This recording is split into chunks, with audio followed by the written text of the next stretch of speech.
Alright, I'm about to call a lot of y'all out in the first 30 seconds. I know you saw the Lucy trailer, I know you seen the gameplay, and I know you considering playing or buying it. Now that I did that, I need y'all to hit the like button, subscribe. And since I attacked your emotional state and buying thoughts process like I've known you all forever over the past years. Okay. Also, a lot of y'all don't know, I do stream on Twitch my fighting games. So let me get you to follow with this clip right here of me raging.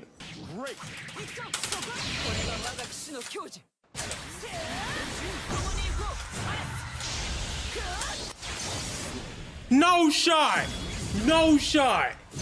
It's been 4 years since I reviewed Guilty Gear Strive on release, and to be honest, a lot of that review is still how I 100% feel. But as honeymoon's phase wears off, the actual truth comes out down the road. At one point, I did not like Guilty Gear Strive. I think it was an amazing game still, however from a gameplay standpoint, I was very annoyed with it up front. For years go by, as I stopped playing that and playing other fighting games of the modern age, I realized Strive, and I grew around to loving it. As a package, please hear me out before you crash out in the comments. This is one of the best Arc System Works fighting games they ever made. With an asterisk. The asterisk being 3 things, which I will go into detail later. So I think it's time to answer the question, is Guilty Gear Strive worth playing and buying in 2025? But before I answer that question, I gotta do one little quick thing before I go forward. Why the change of heart?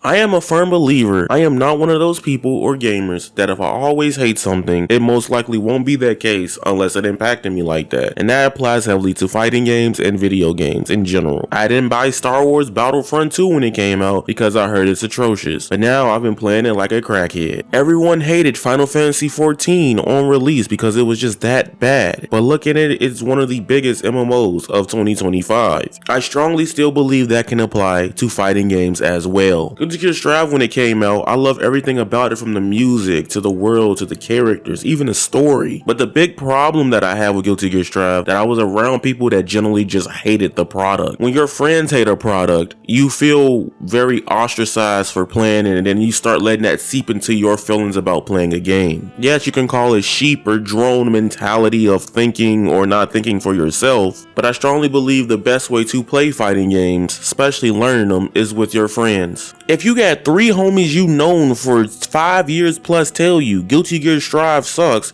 you gonna start thinking somehow, maybe I'm wrong for liking this, or get gaslit into playing this and turning it off at some point. Believe me, it happens. But I do think as I watch Strive grow as the years go on with the DLC, the seasons passes, the things they've added to the game, I think I realized I had to give it another shot and think for myself, because I know what I like at fighting games at the end of the day. Friends or not, I'm the one that got to learn how to play these characters and pilot them anyway, so I decided, let me just think for myself and give it a retry. And that's how we ended up in this video. The main reason why I didn't like Guilty Gear Strive at first was the tower system. Now, to be honest with you, I actually don't hate the tower system as much as everybody else in this space does.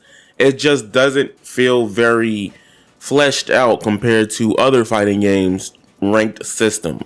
The tower system at one point was supposed to be the ranked, where you get up to level 10 and you get into celestial or things like that. That's what it used to be. Now I don't have to worry about that anymore, because currently in 2025, Guilty Gear Strive will have a ranked mode and ranked feature with its own ranked system to it as well. So if you're a person that just feels like I can only play games that have a competitive functional mode that shows it, Guilty Gear Strive is now becoming that. My problem with the tower system is that you had to interact with people like we were outside. Ain't nobody trying to do that. We're on a video game. And not only was the tower like this, the park was like this. Even the lobby system was very similar to all other 2 functional ways to play the game. And yeah, you can queue up and wait in training and do things like that, etc. But like, to me, that's kind of annoying when you're trying to actually lab. When I'm in a lab, I want to lab. I don't want to queue up and lab. Maybe that's just me, but I want to lab and then play game. Or I want them to not interject with each other. One thing I will say about Guilty Gear Strive that they did right, and a lot of people may not agree, we're currently on season 4 going into season 5 of Guilty Gear Strive, and this roster pretty much has almost at least 75% of the entire Guilty Gear cast from all different iterations of the game. Sorry, Justice, the people don't want you. I want you, but they won't give it to us. So if you want to learn a lot about Guilty Gear characters and want to just play from basically this point on, this is the worth it point for you. Now, my major gripes with the gameplay early on was the wall breaks, or aka what the game calls area shift. My big problem was that I just generally didn't like the idea in a fighting game that if I got you in the corner, I earned it, and if I'm cooking you too much, I wall splat you, then I lose it and it resets neutral. However, as much as I've realized that I'm not a big fan and I want my traditional way of how I deal with the walls in my fighting games, I've came to realize that at least you still do get advantage from breaking the wall. It's a scenic change and it makes it more dynamic for just the general audience to see. Not everybody gonna like it, but I know a lot of people love seeing that animation. And I looked at Dead or Alive, even Class of Ninja even, and I remember how they did stage transitions in those games. And I feel like it's the same thing to me. I just feel like Strive just felt very weird for an anime game to completely change up from like the past iterations. And the only other tidbit that I had a problem with the gameplay outside of that was the air dashes. The air dashes feel horrible in this game. It's like it starts and then it goes. Like, air dashes don't feel like you're moving fast. They feel like you got a slingshot playing bully on the PS2. Once I realized that those are the main two things that I didn't like, and then I looked at other fighting games I was just dabbling in at the time, why am I hating on Strive again? I'll be honest, I was just being a hater because everybody else was around me being a hater. I'll be real honest.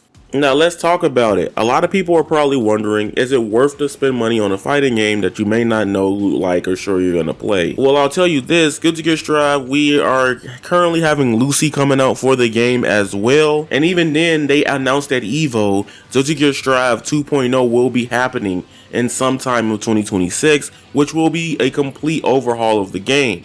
Balancing wise and things of that nature, if you've been an Arxis fan for years, you know Arxis balancing gets crazy. No matter in the game, regardless or not, at one point it will go insane. They'll try to fix it, but it can go a little too far sometimes. So if you want the crazy and what anime truly is, Arc System Works is truly for you. But I definitely think if you're a person waiting for Marvel Tokon or any other tag fighters, or want something really crazy, chaotic, and pretty tame in some areas at the same time, I think this is a beautiful entry for you guys to get into the game. The things that Guilty Gear Strive does really well is that they help you in community interactions ways as well. What I mean by this is they got the combo trial mode, they have community oriented setups and set play that you can learn. All of the tools are generally in the game, if not made by Arc System Works in their own tutorial, but made by community members as well. Is it perfect? Is it like as robust as Under Night and Birth's tutorial? No. But at this point, it has evolved